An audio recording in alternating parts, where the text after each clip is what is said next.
Bonjour, ici Andréane. Nous sommes présentement au Céramique Café et ce soir, j'ai le plaisir d'interviewer Marie Wolf.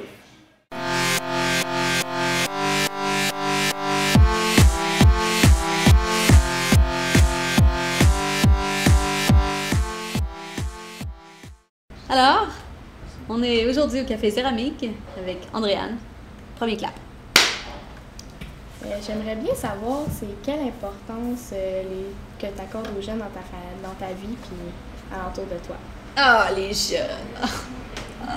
Aucune importance. Non, c'est vrai.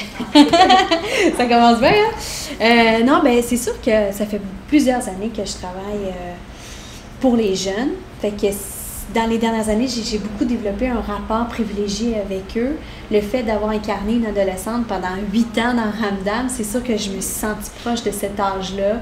Ce que je racontais dans l'histoire, mon personnage, ce qu'elle vivait, ben je le sentais en même temps qu'elle. C'est sûr que je suis pas mal plus vieille, mais quand même, je me sentais très proche de ce personnage-là. Puis, de fil en aiguille, tu sais, tu joues dans une émission à la télé et tu te rends pas compte nécessairement de l'impact que l'émission va avoir. Au début, il y a une première année où on tourne des épisodes, puis on sait pas trop si les jeunes vont aimer ça, pas aimer ça, comment ça va se passer. Et puis là, ben, à un moment donné, tu viens dans un café, puis là, les jeunes commencent à te reconnaître, puis là, ils te sollicitent, puis là, tu as un échange avec eux.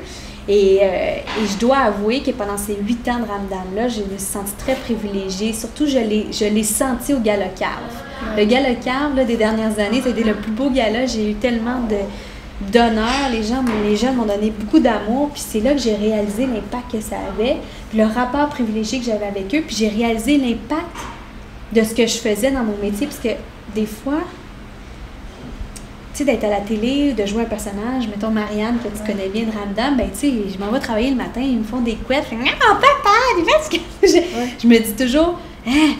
C'est quoi cette importance-là dans la vie? C'est futile ce que je fais, c'est-tu vraiment important? Je suis pas dans un hôpital en train de sauver des vies. Je vais-tu faire ça toute ma vie? En même temps, je me sens hyper privilégiée de faire ça. Mais d'un autre côté, des fois, tu te dis, ça a-tu vraiment une importance? Puis oui, ça en a une quand je rencontre les jeunes, puis que je vois que mon personnage a de l'influence, puis qu'il peut... mais c'est parce qu'à un moment donné, le mélange entre ton personnage et ta vraie personne, tu sais, se fait, les jeunes ne savent plus trop qui est qui. Ouais. Mais en même temps, c'est pas grave. Mais sauf que ça a permis de voir que, mettons, les premières années de Ramdam, ben, je portais des chandails bédaine. Puis mon personnage avait de l'influence sur l'habillement des petites filles. Les trucs sur les chandails de bébé. Les chandails de bébé, il y en a plein qui ont porté des chandails. Je les faisais. C'est vrai? Ouais. Ah, tu vois, c'est ça. Mais après ça, c'est correct pour les chandails de bébé parce que c'est original. Mais quand tu te dis, OK, je porte des chandails bédaine, puis je montre qu'il faut être sexy. Ouais. Ça, tu vois, c'est un message que j'aime moins passer aux jeunes. Puis on en a parlé sur la production de Ramdam, puis mon personnage a évolué. Après ça, vous remarquerez qu'on n'a plus jamais vu ma bédaine. Puis elle a été habillée plus originale, mais sans être sexy. Puis c'est pas le modèle qu'on veut montrer. C'est sûr, quand je vais dans des galas, ben, je m'arrange, puis c'est aussi glamour, puis on s'amuse. Mais sinon, j'essaie toujours, en présence de jeunes, que ce soit à Cave, que ce soit à la télé, de passer un message. Okay. Pour inciter les jeunes à croire en leurs rêves. Si je peux être un modèle positif et dire, ben elle a fait, mettons, elle rêvait de faire un film, ben elle l'a fait, ben moi aussi je suis capable. Ben moi, c'est ça que j'ai envie de laisser aux jeunes. OK. Préférez-vous être devant ou derrière la caméra? Ah, c'est une bonne question. En fait, j'aime vraiment les deux. J'aime vraiment les deux. Mais, puis si j'avais un choix à faire, vraiment, ça serait difficile de choisir. Il y a des périodes de ma vie où je te dirais l'un ou l'autre. L'année passée, je t'aurais dit plus que je voulais derrière la caméra parce que j'ai réalisé mon premier long métrage, Les pieds dans le vide, puis j'ai tellement aimé ça. J'ai pleuré. C'est vrai, t'as pleuré? Mais c'était pas juste des petites larmes. Des sanglots? Ah oui. Ah oui? Ah, ça me fait plaisir. C'est vraiment mon film. Ah, ben moi, tu sais, c'est pas que je veux te faire pleurer, c'est sûr, là. Mais en même temps, de savoir qu'on peut toucher les gens avec ce qu'on fait, puis te faire réfléchir, ça me fait vraiment plaisir. Puis jouer en même temps, tu sais, Ramdam, ça a été 8 ans, j'étais très confortable dans cet univers-là, c'était une famille pour moi. Mais en même temps, je me remettais en question après. Je peux-tu jouer d'autres choses? Je suis capable? Je suis juste faite pour faire Ramdam dans ma vie. J'étais mélangée un peu. J'avais perdu confiance en moi. Puis là, ben, il y a eu d'autres projets qui se sont présentés comme Musée Eden, qui est une série plus pour les adultes.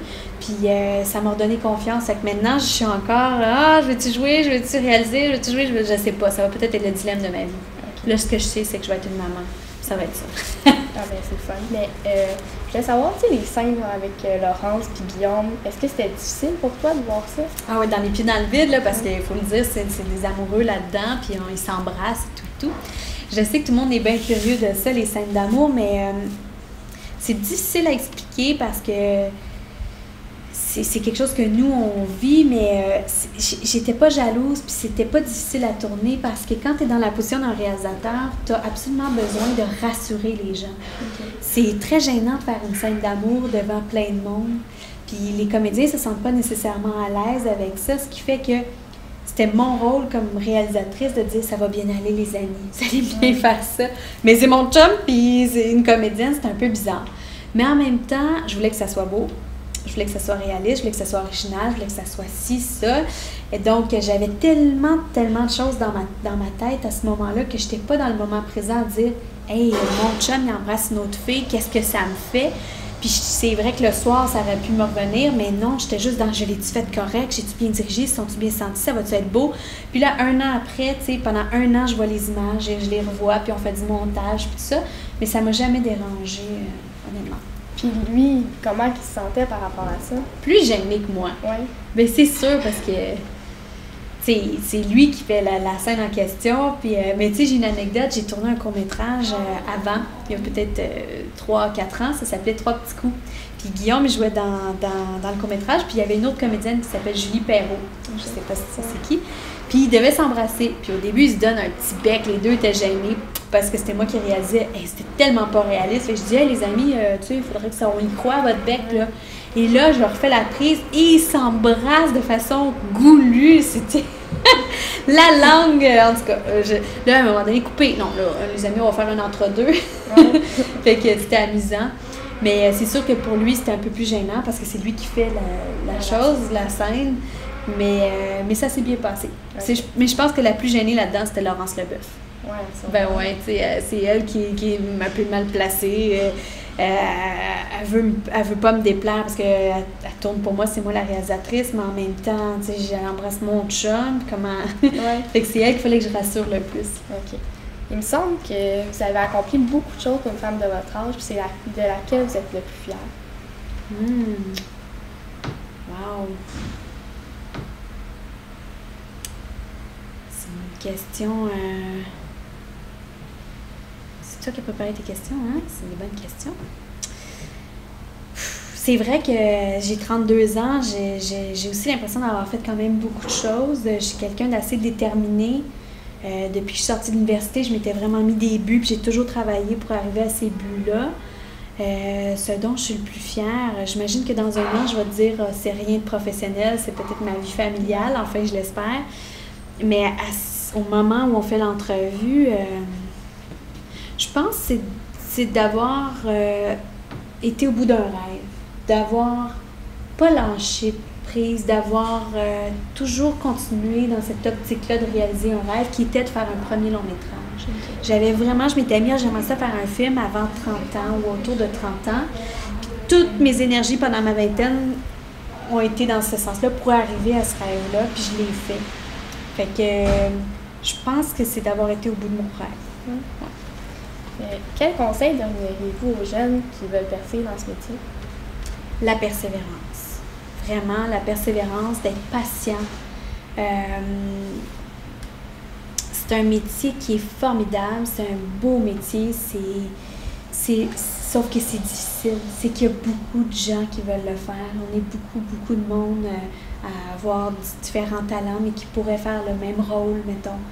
Et il y en a juste une élue pour faire un personnage. Donc, il faut être patient. Ça ne veut pas dire que c'est parce que tu l'as pas que tu travailleras pas. Puis, tu sais, des fois, tu peux passer 10 auditions, puis tu en as juste une. Puis, des fois, tu peux être des mois à auditionner, tu fais plein de trucs, puis ça marche pas. Puis, tu sais pas pourquoi. Puis, tu sais, de pas se décourager, de rester focusé, puis d'être patient que ça va arriver si on y croit. Puis, toujours de continuer, tu sais, de pas juste s'asseoir sur le fait « Oh, moi, c'est sûr que je veux être comédienne, mettons. »